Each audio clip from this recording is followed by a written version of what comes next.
Guys, good morning. Diba? So nandito kami ngayon sa Antipolo pa lang to, diba? First time naming maglakad. So ito, magiging kwento talaga to, diba? So and yung mga kasama natin, oh ayan, Brother Ronil, oh diba? So sa lahat na maka-experience, ikaw ngayon downline kita, tapos madrama-drama ka sa kunting bayaran lang, ang layo mo po talaga. Lahat talaga merong paraan, so hanapin mo lang talaga ng paraan, gawan mo ng paraan.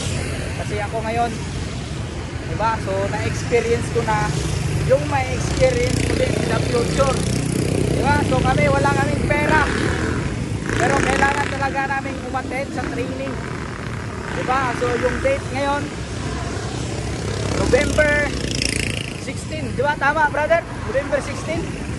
O, November 16, 2024. Di ba? So, tandaan nyo to. Di ba? Kasi magiging kwento to.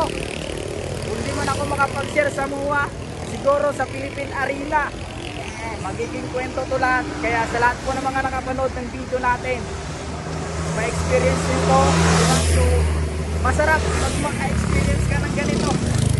Diba? So naglalakad sa daan. So, tapos papunta kami sa lakad kami, papunta kami ng Life Homes. So Pasig, Ortigas yan.